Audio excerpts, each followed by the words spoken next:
Buenos días a todos y bienvenidos una vez más para nuestro webinar semanal sobre la operación del mercado eléctrico, de los mercados de commodities y los mercados de futuros. Empezamos esta semana, como siempre, con una mirada a la demanda y seguimos con una demanda bastante normal, típica para este periodo del año. La demanda este año aquí en rojo es superior a la de hace 2 años, en 2019, y ligeramente inferior a la del 2018.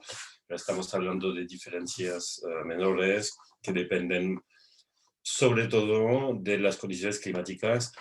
Estamos esos días con un frío un poco mayor a lo esperado, diría, para este periodo del año. Un poco de bastante mal tiempo, de hecho, la semana pasada. Entonces, esto que hace, pues hace que usamos más luz, entonces consumimos más electricidad, potencialmente calentamos también nuestras casas a veces con electricidad. Entonces, todo eso empuja a la demanda al alza y es lo que explica en mayor magnitud las diferencias entre un año y otro. Pero seguimos, como decía, en una demanda realmente normal. Sin embargo, el precio spot de la semana siguió su carrera alcista y ha superado los 70 euros el megavatio hora. Eso es un precio históricamente alto para un mes de abril. Llevamos ya unas semanas así, ya lo habíamos comentado la semana pasada, que estamos alcanzando niveles de costo de electricidad del mercado mayorista muy altos para este mes de abril. Pues seguimos así. Esos días de esta semana, bueno, todo pinta que el mes de abril va a acabar de esta forma.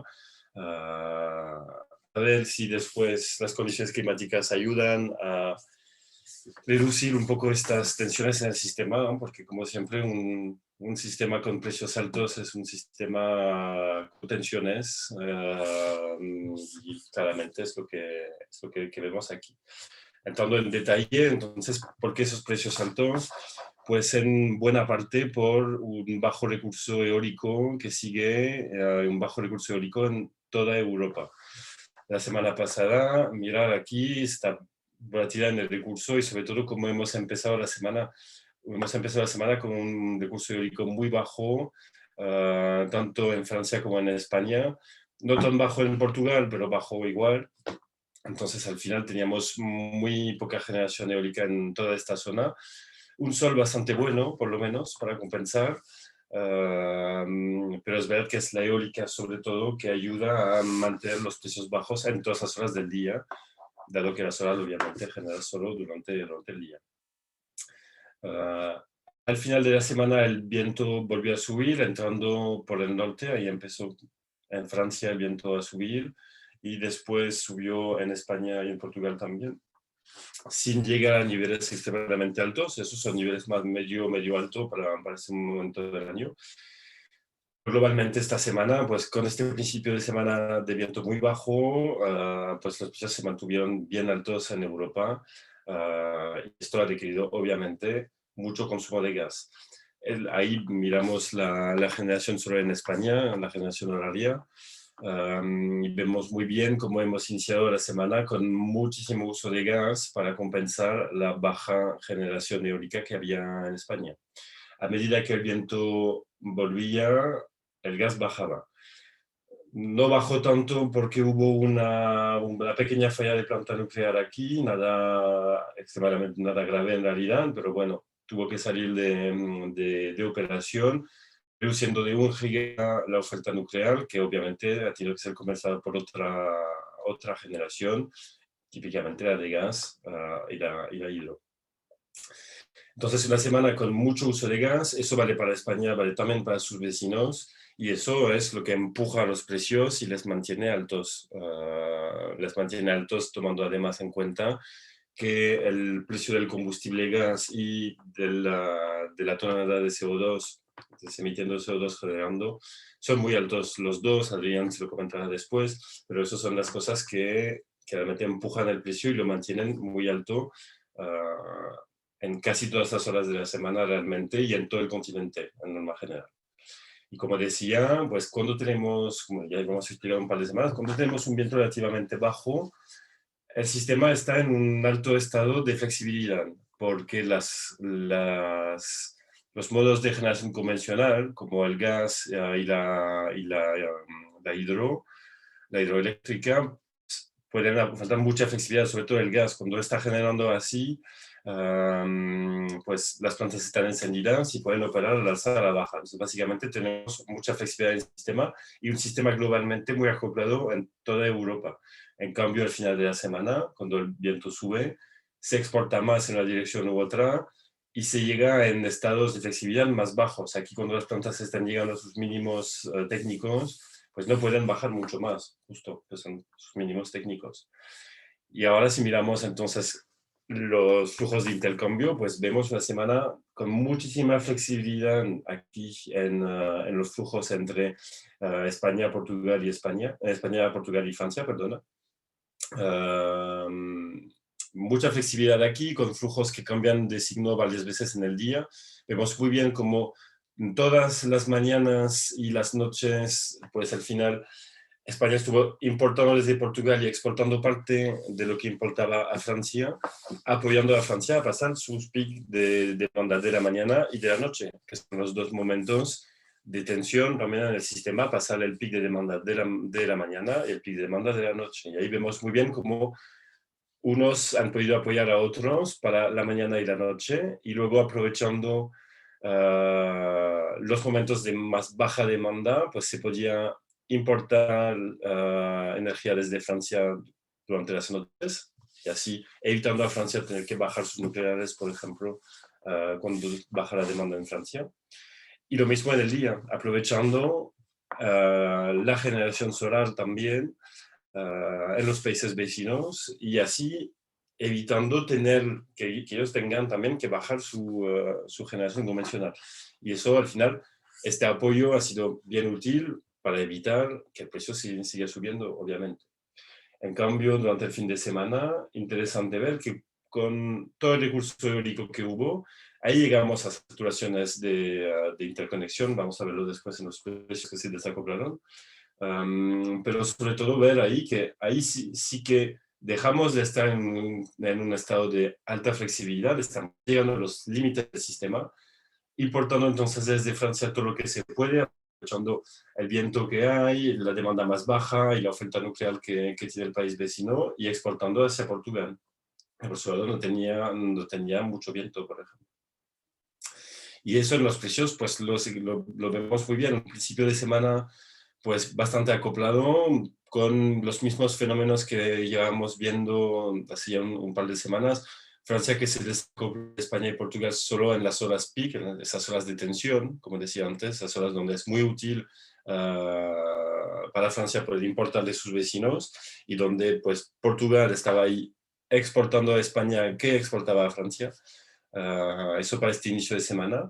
Pero después, a medida que el viento llegó, pues se desacoplaron más los sistemas, en particular el domingo, y pueden ver cómo al final el precio francés ha caído incluso a valores negativos durante 2 horas el domingo, mientras el precio ibérico se mantenía encima de los 50 euros el megavatio hora. Solo una hora aquí ha pasado por debajo de los 50 euros el megavatio hora.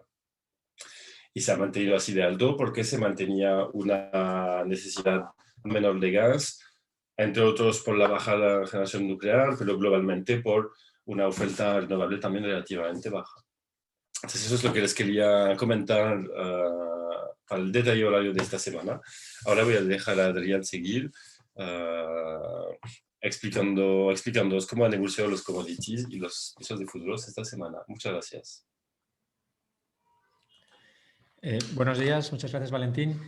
Bueno, los futuros y el complejo energético continuó con las subidas que ya arrastraba desde las semanas anteriores hasta el jueves, y fue el viernes cuando esa tendencia alcista pues se tomó un respiro, más acusado en gas, como veremos más adelante, que en el CO2, que vemos que fue una parada bastante pequeña, pero en todas las materias primas y futuros que analizamos se produjo parecido movimiento. el CO2 marcó entre el lunes y el viernes, entre el lunes y el jueves, 4 máximos históricos consecutivos que llevaron a su precio desde los 44,2 euros por tonelada, en los que cerró la semana anterior, hasta 47,36, que para la semana pasada era el máximo histórico. El viernes, ya digo, se produjo una subasta bajista con un descuento sobre el spot de unos 14 céntimos, y eso llevó al CO2 a que al final cerrara por debajo de 47, ganando un 5,7 en la semana.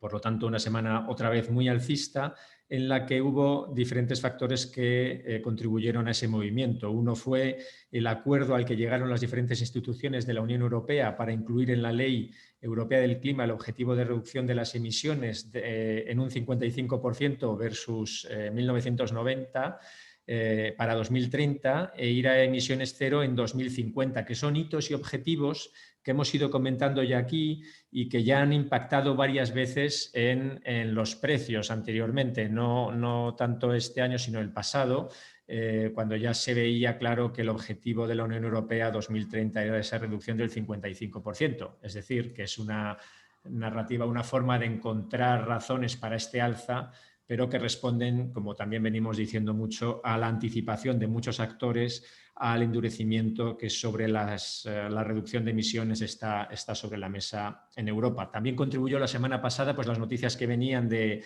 la cima que había organizado Estados Unidos y la incorporación de la gran superpotencia a la descarbonización mundial, que no era algo dado con la antigua presidencia, sí lo es con esta.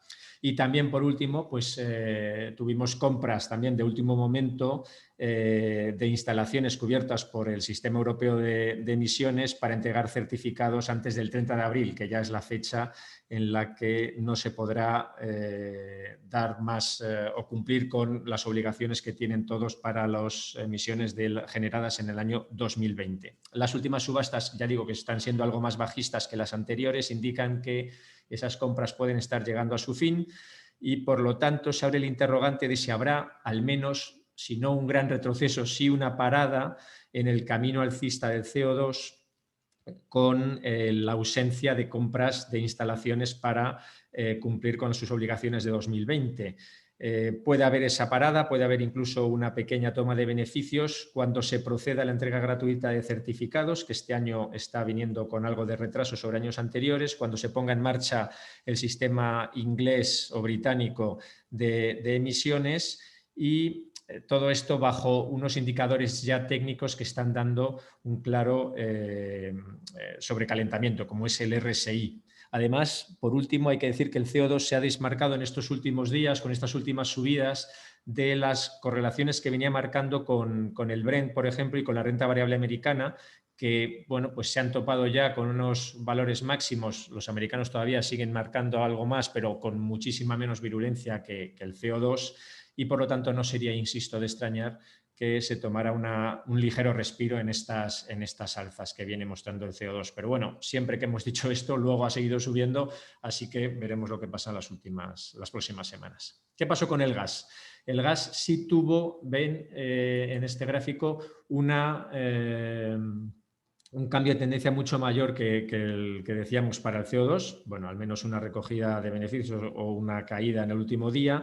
Subió muy fuerte hasta el jueves, cuando marcó 21,38, que eran niveles que no habíamos visto desde el 22 de enero de este año, en plena ola de frío en Europa y con una competencia potente sobre, bueno, más fue aquí un poquito antes, pero todavía duraban los estragos hechos por la competencia por el gas con Asia, y ya digo, se repitieron estos niveles de precio la semana pasada, hasta el viernes, en el que cayó de forma drástica el precio, alrededor de un 6%, llegó a caer hasta un 8% el del mes siguiente, y el neto semanal quedó en una pérdida de 2,4% hasta los 20,05 euros por megavatio hora.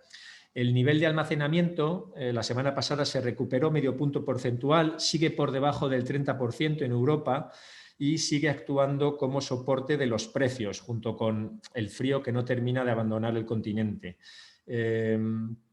Y, sin embargo, estos precios para nosotros se antojan algo elevados en comparación con el arbitraje que ya hemos contado que se puede producir con el gas que va a venir, por ejemplo, de Estados Unidos frente a los precios que hay en Asia. También han subido, siguiendo la estela de lo que pasaba con el TTF europeo, pero el margen que tienen todavía los metaneros para venir a Europa es mayor que el que contarían para ir a Asia. Por lo tanto, ya digo, los precios por encima de 20 quizá todavía estén un poco sobrevalorados, también porque el gas ruso y noruego ha tenido un descenso en estos últimos días, en el noruego por estar varias plantas en mantenimiento, y esto se espera que llegue a su final.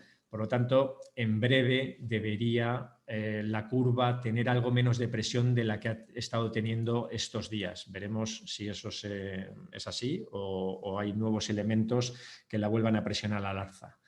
Y por último tenemos el petróleo, que tuvo en comparación una semana bastante tranquila. Si decíamos que estaba actuando el nivel de los $65 por barril de resistencia y que la semana anterior se rompió, esta semana se volvió a ese nivel, que ahora está actuando como soporte, cayó un 1% el petróleo de barril hasta los $66,11 por barril, ante las dimensiones que la pandemia está adquiriendo en India y Japón, sobre todo en el primero, y el posible impacto que esto pueda tener en la demanda de crudo global. No hay que olvidar que India es el tercer mayor importador de crudo y Japón es el cuarto. Por lo tanto, caídas o restricciones a la movilidad en esos países pues tiene un efecto directo en el precio del petróleo.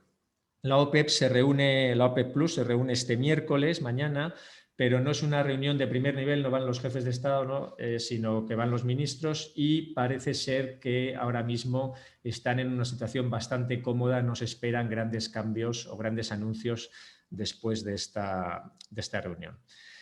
¿Cómo afectó todo esto a los futuros en España? Pues del mismo modo que hemos visto para el gas, sobre todo subidas importantes toda la semana, menos en el corto plazo, que mantuvo más o menos los precios de cierre del viernes, más en el largo plazo, en los CAL y en el Q1 22, y recogida o pérdida de niveles en el viernes. El Q3 y el Q4, pues el Q2, perdón, el Q3 y el Q4, lo tengo mal apuntado aquí, perdieron un 0,9 y un 0,8 respectivamente. El Q1 22 ganó, sin embargo, en la semana un 0,35 hasta los 57,5, y el CAL 22 ganó un 0,6. El que mayor rentabilidad tuvo la semana pasada fue el CAL 23, que ganó un 1,8 y se colocó cerca de los 48 euros por megavatio hora. Es interesante señalar que la semana pasada, además de toda la actividad, hubo bastante volumen en los plazos que seguimos y que son los que más liquidez tienen junto con los dos mensuales siguientes, mayo y junio en este caso.